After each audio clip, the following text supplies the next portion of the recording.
En Ecuador se están viviendo días muy duros. Se han visto tanquetas militares en la capital, Quito, y el gobierno se trasladó de esta a otra ciudad por miedo a los disturbios. Eso poco después de declarar el estado de excepción. Las comunidades indígenas, por su parte, también han declarado un estado de excepción en contraposición al del gobierno y han marchado hacia la capital para unirse a las protestas. Los enfrentamientos entre manifestantes y fuerzas del Estado están yendo a más. Hay cientos de detenciones, decenas de heridos y también se cuentan muertos. Hay más de 400 personas presas, hay un montón de desaparecidos.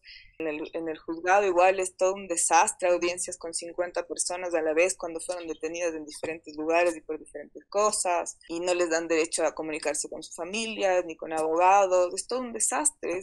Es simplemente como si fuera una dictadura. De la noche a la mañana se sacó la máscara y resultó que estábamos en una dictadura y no teníamos ni idea. Llegan imágenes y vídeos durísimos. En este, las fuerzas policiales acorralan a 3 jóvenes hasta hacerlos caer del puente. Uno de ellos ha muerto. ¿Qué está pasando en Ecuador?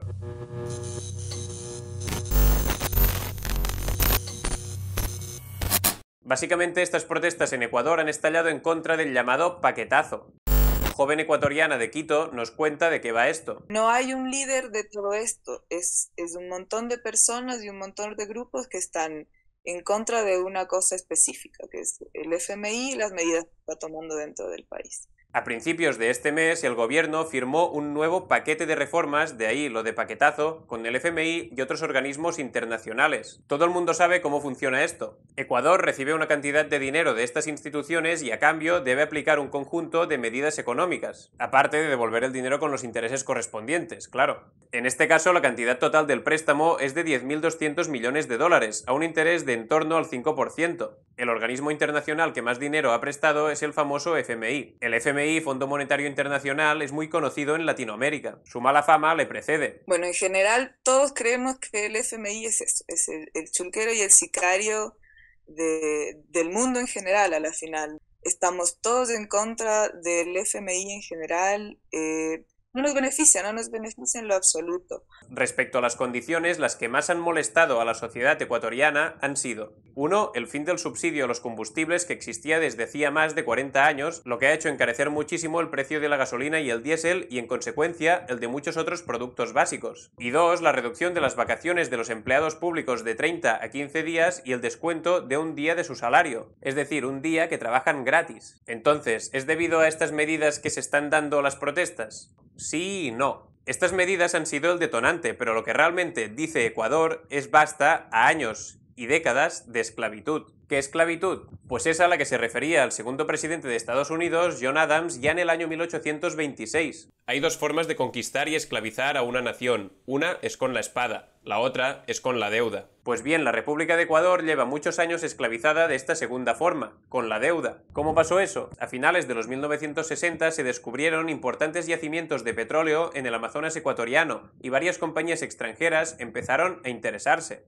La explotación petrolera de la Amazonia ecuatoriana comenzó en serio hacia finales de la década de 1960 y produjo una fiebre compradora. De resultas de ella, el reducido club de las familias dueñas del país quedó en manos de la banca internacional. Habían arrojado sobre Ecuador un endeudamiento enorme, confiando en la promesa de los beneficios del petróleo. Quien escribe esto es el economista estadounidense John Perkins, que trabajó como enlace entre varios países del sur global y las agencias del gobierno de Estados Unidos. También tenía contactos con organismos internacionales como el Banco Mundial o el FMI. Es este hombre. I was given a job as an economist at an international consulting firm in Boston with close ties to the NSA and the CIA. Perkins explica en su libro Confesiones de un sicario económico de dónde venía Ecuador. Ecuador había sufrido una larga serie de dictaduras y de oligarquías de extrema derecha manipuladas por los intereses políticos y comerciales de Estados Unidos. En 1979 llegó al gobierno un presidente carismático que pensaba que la riqueza del país debía estar al servicio de la población y no para que compañías extranjeras se apoderaran de ella. Este hombre era Jaime Roldós. Roldós creía firmemente en los derechos de los pobres y en la responsabilidad por parte de los políticos de administrar con prudencia los recursos naturales del país. Como político, Roldós pertenecía al género no muy abundante de los que no temen oponerse al status quo. Por eso se enfrentó a las compañías petroleras. Roldós defendía la soberanía del país, rechazaba el endeudamiento e impulsó la llamada política de hidrocarburos. Esta política se fundaba en la premisa de que el mayor recurso en potencia de Ecuador era el petróleo y de que toda explotación futura de dicho recurso tendría que realizarse de manera que aportase el máximo beneficio al más amplio porcentaje de la población. Las decisiones que tomemos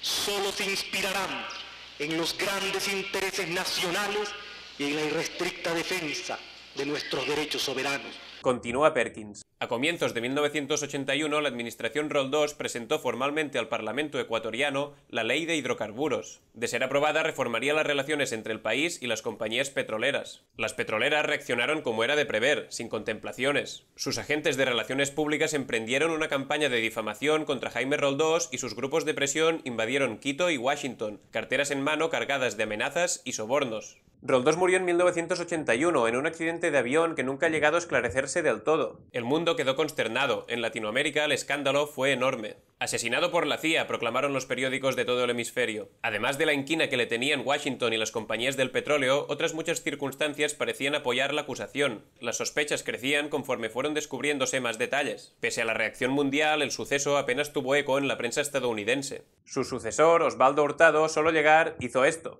Hurtado lanzó un ambicioso programa de perforaciones a cargo de Texaco, petrolera con base en Texas, y otras compañías extranjeras en el Golfo de Guayaquil y en la cuenca amazónica. Y paralelamente estaba la deuda. Lo cuenta la Auditoría de la Deuda publicada en 2007. Por la bonanza petrolera, las instituciones financieras recibieron de la banca internacional líneas de crédito en dólares en cantidades jamás antes recibidas por banco alguno. A partir de 1977, las ciudades de Guayaquil y Quito diariamente dieron la bienvenida a representantes de la banca extranjera, quienes llegaron al país con el solo propósito de colocar millones de dólares dentro del sector financiero. Y con la crisis de principios de los años 1980, las instituciones financieras internacionales tuvieron miedo. Miedo de que no se les pagaran todos los créditos que habían dado alegremente. En 1982 se desata la crisis de la deuda en América Latina. Ecuador no es una excepción a esta crisis. Las presiones internacionales estuvieron dadas por el FMI y el Banco Mundial, que respondían a intereses de la banca internacional interesada en conseguir un mejor garante para sus créditos, cuando fue dicha banca que entregó alegremente esa enorme cantidad de créditos. Con lo que Osvaldo Hurtado llevó inmediatamente a cabo una de las decisiones económicas más tristemente famosas de toda la historia de Ecuador, la sucretización. Las presiones de los acreedores obligaron al gobierno de Osvaldo Hurtado a renegociar la deuda pública en condiciones desfavorables y a sucretizar la deuda privada. Con la sucretización lograron que la deuda privada frente a los acreedores internacionales, que a inicios de 1983 sumaba 1.628 millones de dólares, fuera asumida en su mayor parte por el Estado, es decir, por toda la sociedad. Es decir, deuda privada de unos empresarios que se veían en plena crisis pasó a ser pública, en beneficio de unas instituciones financieras internacionales que habían dado créditos alegremente. O dicho de otro modo, millones de deuda privada se pagaron con dinero de todos. Con esta sucretización, la deuda pública de Ecuador se elevó hasta cifras absolutamente impagables. Y durante los años siguientes siguió con la dinámica perversa de la deudocracia en la que había entrado. Cuando llegan las fechas de vencimiento se piden nuevos créditos para pagar los anteriores, y así se va creando una losa de deuda impagable, y gran parte de los recursos del país acaban siendo destinados al pago de esta y de sus intereses.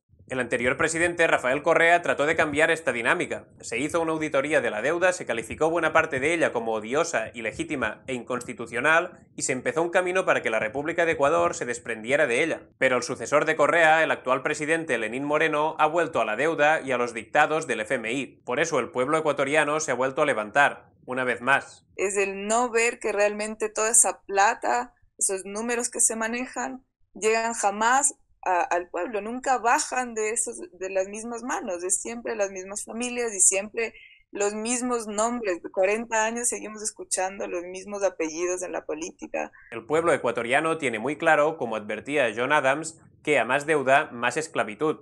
La lucha de Ecuador de hoy es un alegato desesperado pero determinado para liberarse de esa esclavitud. Mucha fuerza desde aquí. Un pato... Nada, si desde fuera nos ven, que por favor no le crean a ningún medio de comunicación nacional ni exterior. Vean las redes sociales, busquen videos de la gente que está transmitiendo en las calles, que está mostrando la cantidad real de gente y lo que está pidiendo de verdad la gente. No estamos a favor de un personaje o en contra de un personaje, estamos en contra del FMI y de sus sicarios, de eso. nada más. Para más vídeos de los destrozos del FMI y sus sicarios, apóyanos en Patreon. Muchas gracias.